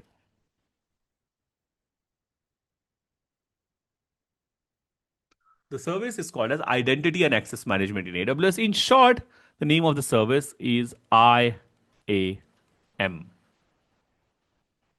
All right. So, team, let's just see how does this service help us in addressing that issue that we are facing here. So, IAM, first of all, let's discuss this a bit before we use it. Is IAM gives us two things in AWS. Only two things. One is called as authentication. And the second thing it gives us is called as authorization. Authentication and authorization. Now, team, can anyone tell me, if you're aware of these two terms, what is the difference between authentication and authorization, if you've ever heard it? Yes, team. What is authentication? Anyone? What is your understanding? I'm not Yeah, talking about IAM, I'm talking in general. Yes, Sambit, please go ahead. authentication is a username and password. By Huh, giving username password, I huh, access to the system. huh. Great. Very well. Excellent, And Sambit. authorization is I have the right permission to do the work. To do the work. Exactly. Very Yes. well. Yes, how about others, team? Man says, Jayant, Himanshu, what is your take on this? Let it be wrong. I'm saying, let it be wrong. Whatever you feel, you think, you tell me. Yes. Indication is, sir, what the person is, who is the user, the Huh. current user is the right or not. And Huh. authentication is authorization is what things we can use, which Yes. is provide us to do use or not. Exactly. Excellent. Very well, Himanshu. So, team, as Sambit told, Himanshu told, authentication is the process of validating the identity of the user, whereas authorization is providing the user with appropriate permissions. It's like, authentication is like, who are you? Authorization is what you can do. isn't it? So, okay, I'll just mention that here. Who are you? Now, this question can be answered in multiple ways, right? So, who are you? It might be that you are putting your credentials, right? Username and password or anything. Or let's just say if your company is having biometric system, you are putting a thumb impression there. That could be one thing.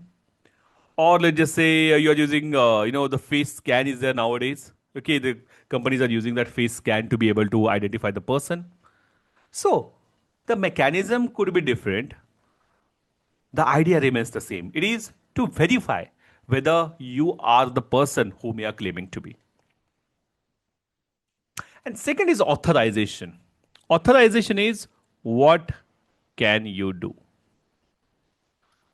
So now this is important because these two things are connected. Let's just say there are four people who are authenticating themselves. One is the administrator. Second one is the manager below him. Third one is the employee. And fourth one is the intern. Now, from the authentication point of view, all four are authenticated. They are valid users for the system. Authorization means depending on who they will have different kinds of permissions. It's so as an intern, the person will have very less and limited permissions, least permissions, if I may say. The employee will have more permissions than the intern, will have better access. Manager will have even better access, will have dashboards, will have more insights into the entire team. And administrator will have full access to the entire system and full insights into it. So what I'm saying is authorization is giving the person appropriate permission depending on who they are. All right.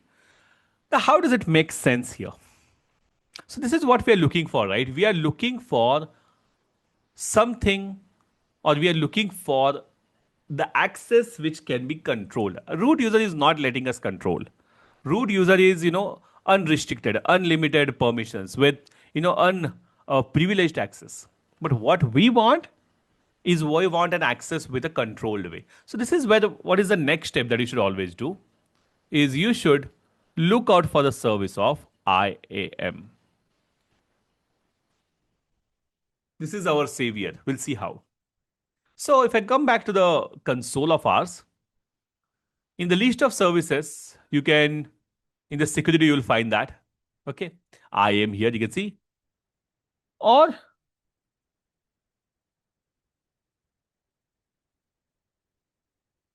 just a second.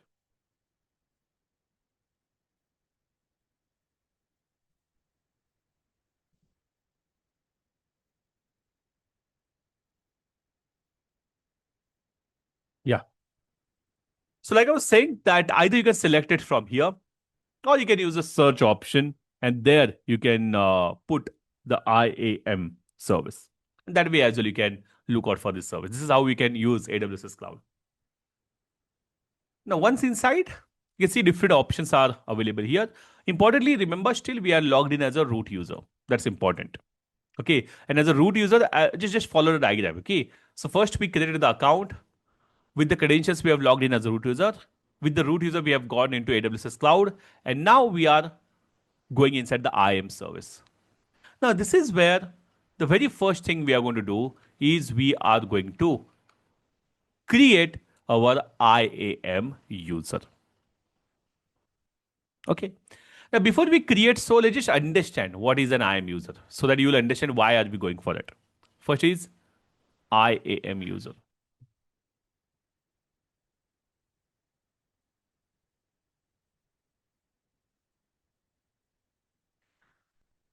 Now, IAM user in AWS is that user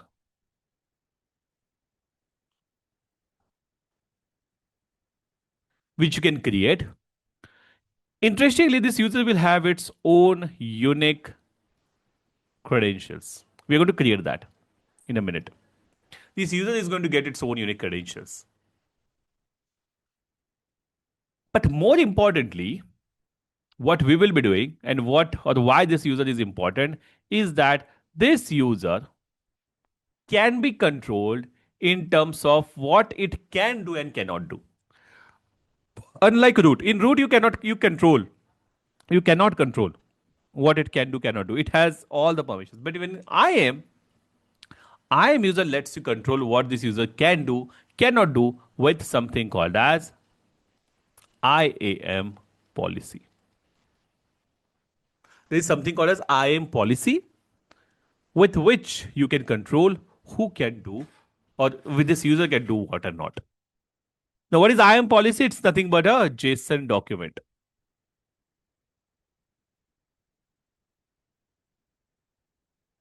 IAM policy is nothing but a JSON document, right? And in that JSON syntax, we have written what this user can do and cannot do, right? So now what we'll be doing, team, is ideally we are into the IAM service, right? Now here we are supposed to create our first IAM user.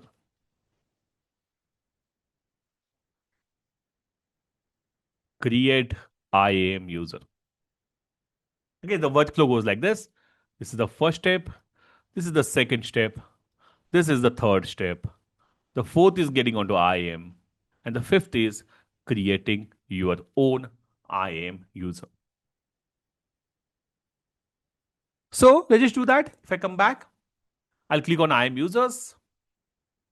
And here I'm going to click on create the IAM user. So I'm click on here, create user. I'm going to give it a name.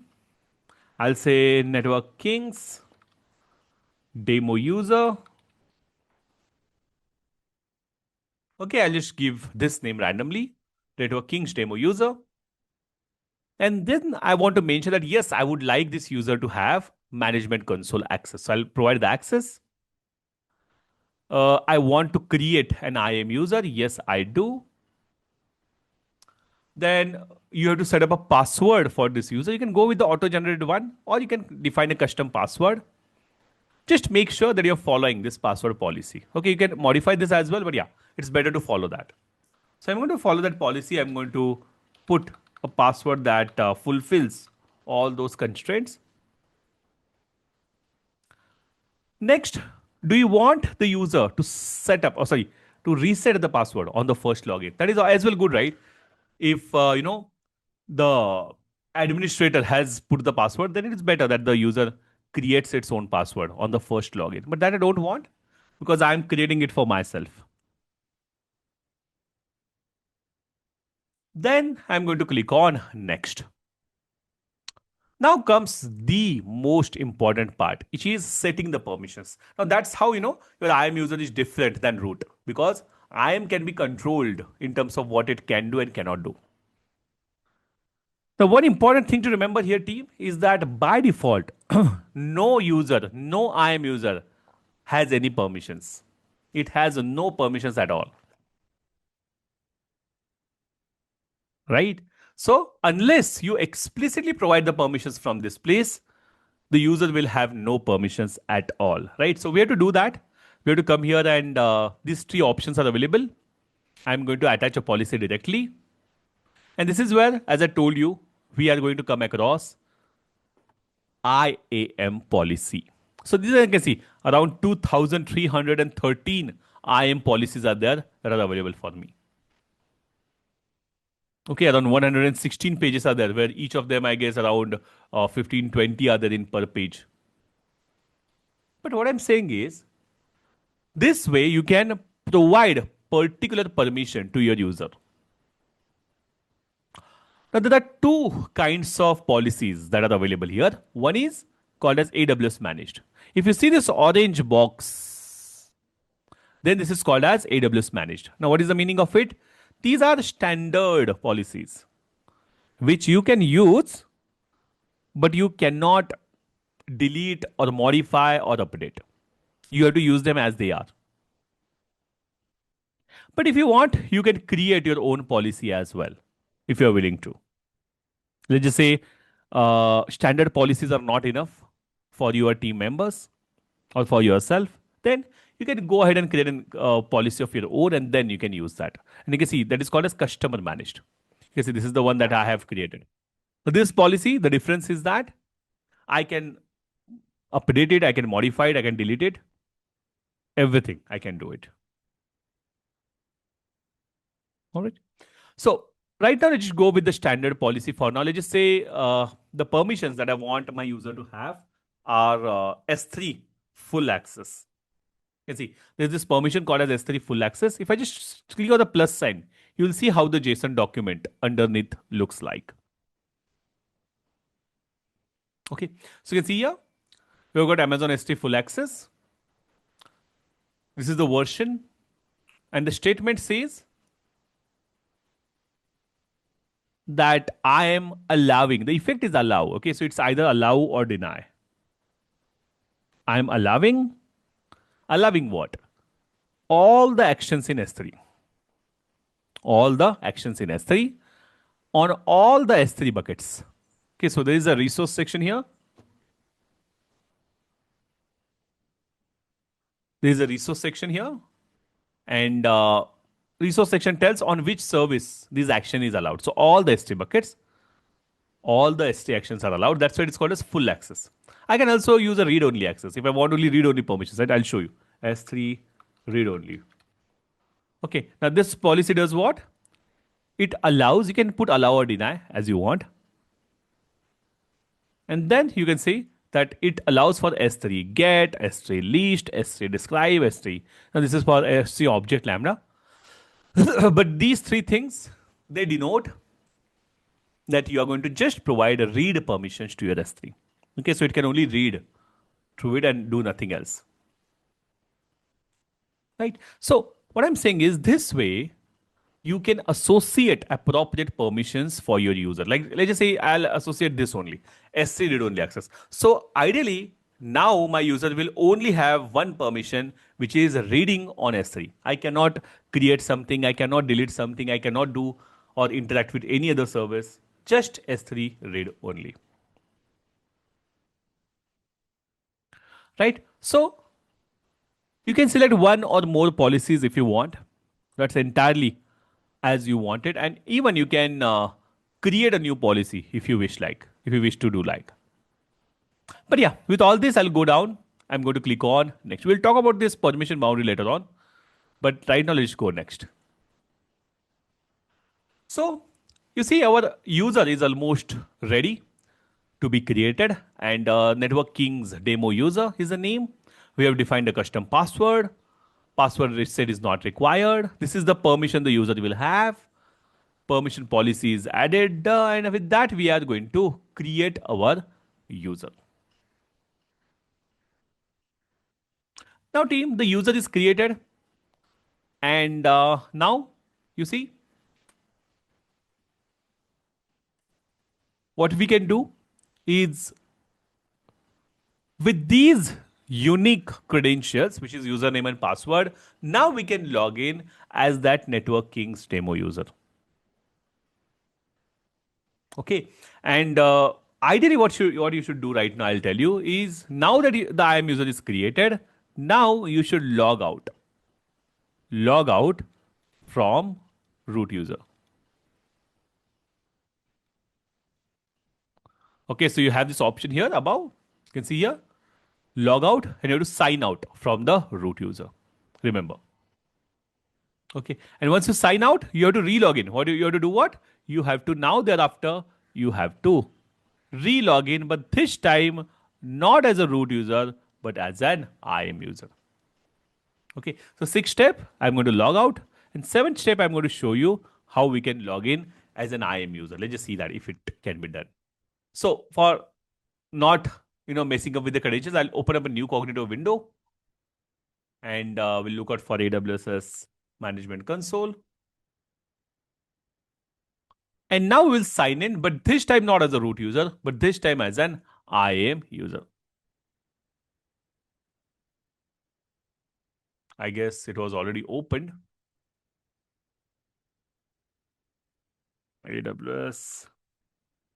We have this option here already. Let's just see if we can sign in. Here it is using my existing credentials. Anyway, I'll sign out from here first. So I've signed out and now I'll sign in. And now you'll see it will ask me for the credentials. Okay, so earlier, as I said, we had two options, right? We had a root user and IAM user. In the first login, we had gone with the root, but after the first login, you should always use IAM user. You should never use root user ever again. So I'll go for IAM user. We have to put the account ID where we created that IAM user. I have to put that. I've copied it for reference. I'm going to click on next. And now it is asking us for the username and the password. So we already know it. I've created with the name Network Kings demo user. Right? And password we'll put it. If you remember, we had created the password as well. And yeah, with that, we're going to sign in. Now, team, interestingly, if you just carefully look at it, now I have logged in as Network Kings demo user. This is not a root user. This is a different user altogether. Network Kings demo user. Right? And now from here on, as I use this service or as I use any service from here on, it will not be as a root user. It will be from this user. So for example, if I go to S3 from here, if I just show you S3, you'll see that I'm able to see nice buckets here and everything. It is all looking all good. Isn't it? Whereas, let's just check out for something else. For example, if I go for EC2 now, if I click on this, you'll see everywhere I'm getting some errors. Even here I'm getting the error. So team, can you tell me what is the reason? Why am I getting error like this? You have no permission to see EC2. We have only read only for S3. Exactly. How about you, Himanshu, Mansis, and Jayant? Samit has told. How about you? What do you think? Why are we not able to access EC2 console? Why are we not able to use EC2 service? Since we are You're not using allowed. IAM, Yes. uh, Yeah, please, anyone. Please go ahead. You're not allowed EC2 access. It was S3 Yes. access. Isn't it? We don't have. Perfect, Jayant. How about you, yeah, Mansis? Yeah. since this is we are using IAM, Huh. so like earlier, root has all the access or the permissions that we need. That is Huh. pre-granted. Here Right. we need to manually or specifically give access to what we are Huh. going to use. So that Exactly. is And why we are yes. not able to see.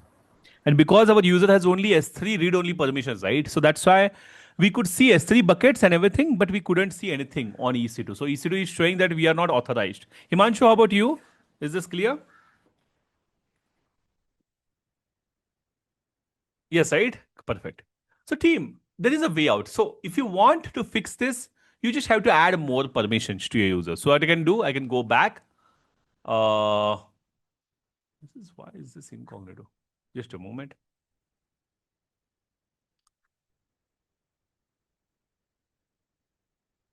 Okay. This is Network Kings demo user, and here we go. Yeah, so I'll do what? I'll go back here. I will look out for IAM. Now, this is assume that I am logging in back with a more privileged user, okay, which has IAM permissions and full permissions. Okay, so I can fix the permissions for that user. I'll click on IAM users. I'll look out for Network Kings user.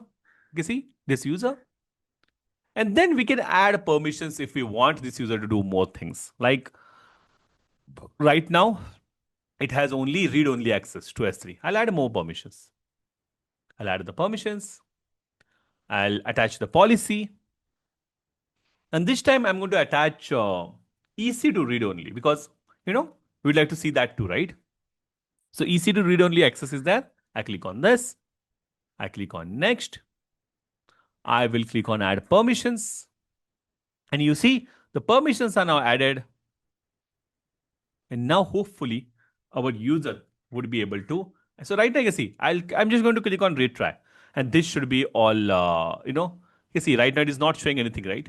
But right now you can see, as I refreshed it, it is showing that the permission issue is no longer there. Right? I don't have machines that fine, but permissions issue is no longer there. I'll show you one place where I've got the machines as well. If I go to North Virginia, I should see the machines there. At least one machine. You see, there's one machine. Earlier we were getting the error, but now we are not. We are able to see this over there. All right. So is this part clear, team? A quick confirmation how to create your IAM user. Any doubt if you have, please let me know. Any question, any confusion, anything at all? Great. Yes, how about you, Mansis and Himanshu? I hope. Yeah, yes, Himanshu as well. It's understood. Mansis and Jan, I hope it is clear, right? Perfect. Excellent. Yeah. Okay, now team, I'll tell you one more thing, okay? Because we were discussing IAM policies, right? So it's not that you have to use provided policies only. You can create your own policies if required. So, for example, if I go onto this IAM console, right? By the way, let's just complete that diagram before.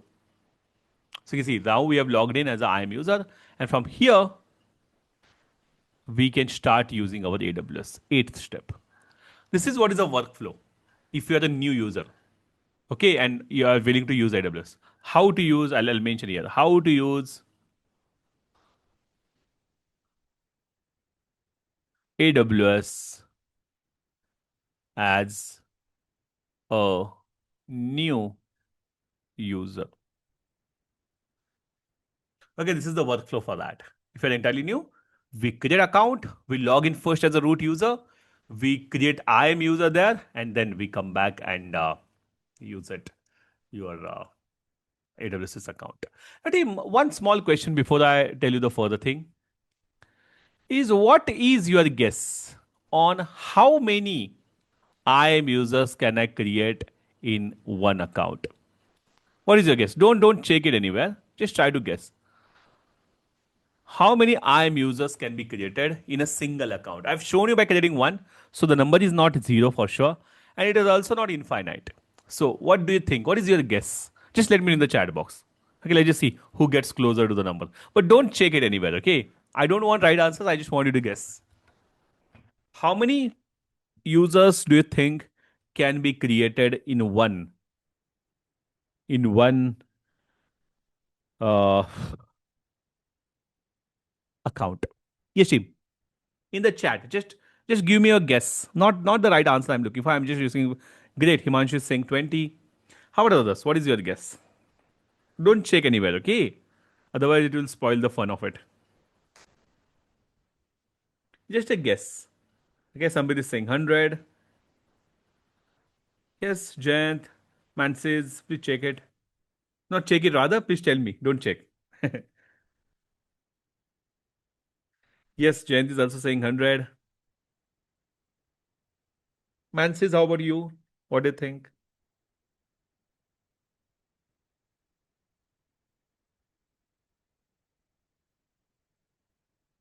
Any number you can give it. Mansis, you there? Waiting for a response.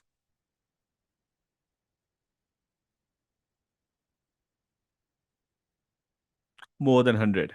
All right. So, team, now I would like you to check on ChatGPT or Claude or Gemini and tell me the number.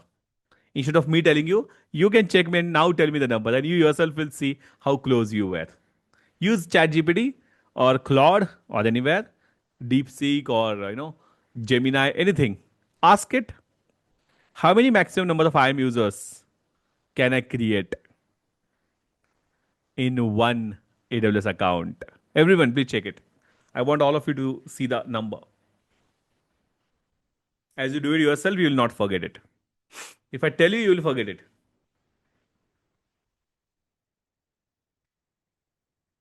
Yes, team, what answer do you get? Samit has gotten 5,000. How about others? Sorry, I didn't get that. Could you restate the question? Mansis is saying 5,000. Himanshu as well is saying 5,000. Jayant, what answer do you get? Please check it. Great. 5,000. Great. So, team, the number is 5,000, and that's correct. And you can create as many users you can create around 5,000 users in a single account. But As I said, you can doesn't mean you should. Because I'll tell you an analogy for this. Let's just say right now, in your home, you are three of you or four of you. You, your wife. I'm assuming, okay. You, your wife. Let's just say, and a couple of your children, and all of a sudden, 10 more relatives they get to your house, and now they're going to live with you for next 3-4 days. The problem is they all are going to share the resources of your house, right? Let's say on the day after tomorrow, another 10 participants, or sorry, 10 relatives of yours, they come to home. Again, they're going to use. The problem is the resources are not increasing, but the problem will be it will hamper the privacy of you. It will overburden your resources. The isolation will be different. That's exactly what happens as you increase the number of users because they all are going to share the same account. So, team, remember always that even though 5,000 is a theoretical number, practically you should only have as much as 10, 20. That's fine, in fact. But this number is there only for those scenarios where, let's just say, 5,000 people are working on same project. That's in one account. Then it's fine. But creating multiple projects in a single account doesn't make much sense because isolation will be a problem, privacy will be an issue, someone might hamper your resources, controlling the access will be difficult. So many problems will be there. So that's why always there is a debate in AWS on whether you should have multiple IAM users or whether you should create multiple accounts. Because both of them have their trade-offs. Right? Some benefits, some disadvantages. Right? But it's good that you know what the number is. I want to ask something Huh, like huh, we can create 5,000 users under one IAM. huh. So like what? Suppose we are using any costing some resource we are using it is costing high. How will the cost get distributed or something? No, that's what. It doesn't get distributed. It will be at an account level. The cost shows at an account level. Right? So for example, can you see my screen right now?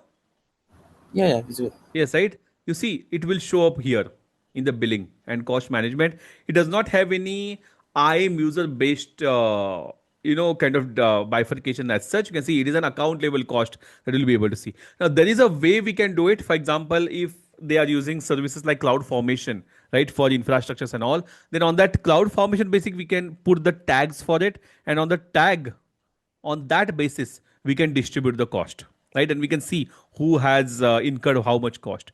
But again, that will require this all setup and code and everything to be able to do so with cloud formation like services, right? But overall, if you see, by default there is no bifurcation. By default you get the cost at account level only, Mansis, right? Okay, okay. Means So a single amount can be paid for all the Yes, users. for all of them, for all of them, exactly.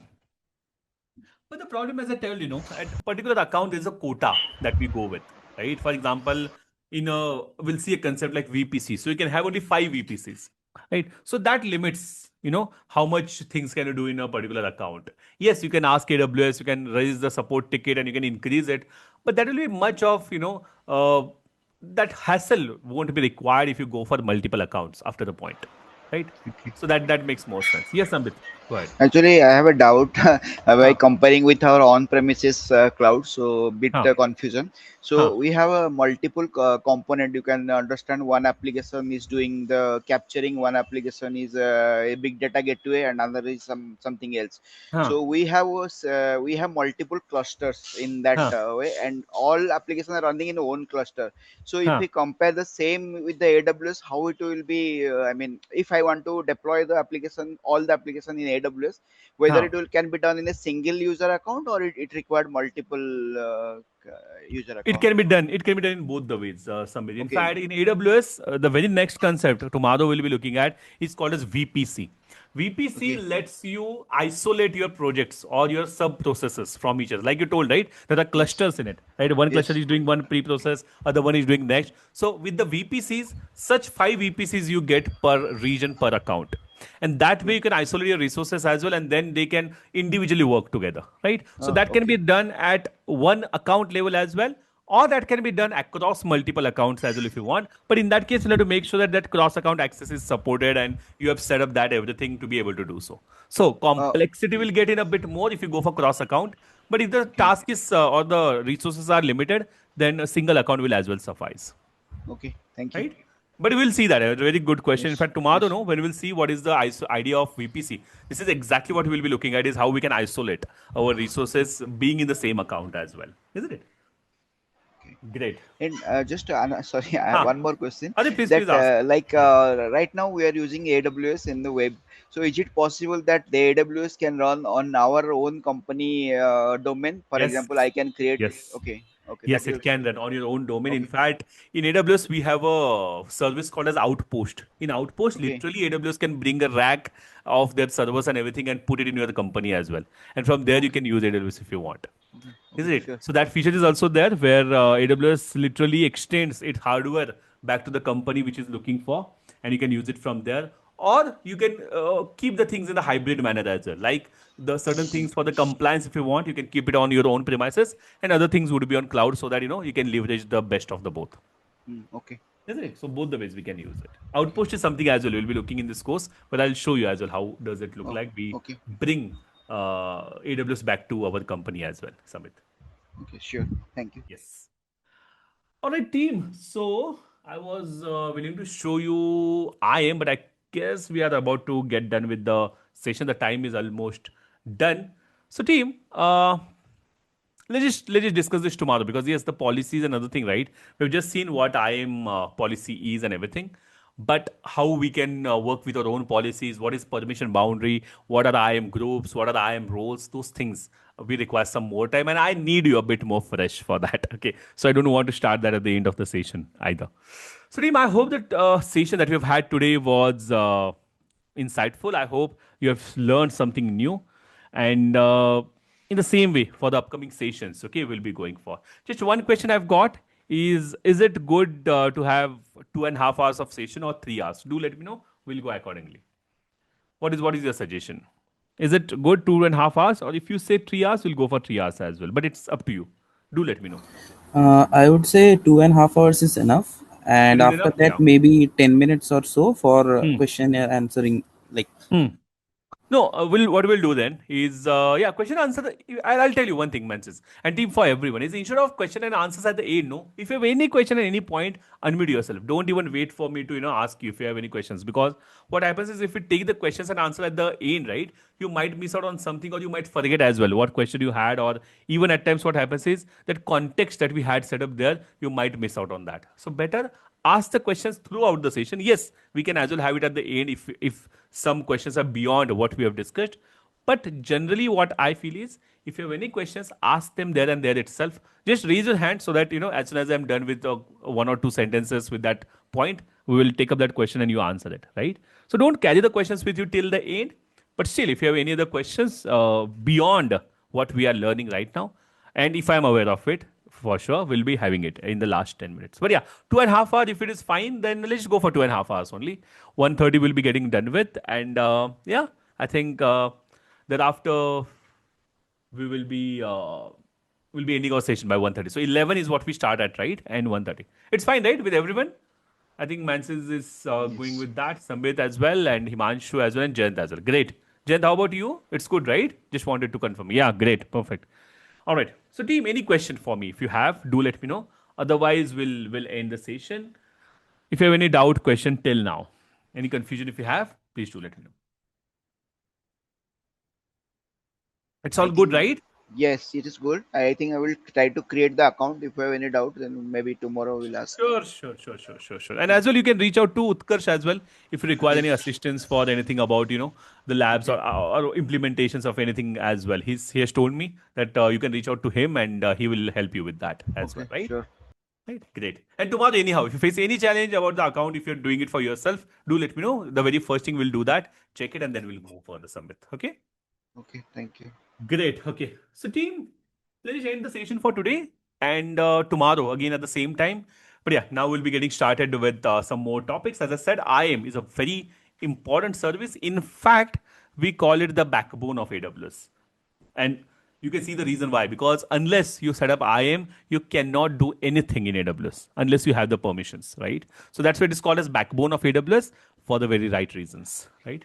So we'll see in more detail when we'll be more fresh, and we'll actually start exploring our other AWS services after that. All right. So Steve, with that, I think let's wrap up our session for today. And we'll see tomorrow. It's weekend already, so enjoy the rest of the day. And I'll see you tomorrow morning, and we'll continue with our discussion. So thank you, team. Thank you, everyone. I'll see you tomorrow morning. Thank you. Thanks, yeah. Thanks for the Thank you. beautiful session. Thank you very much.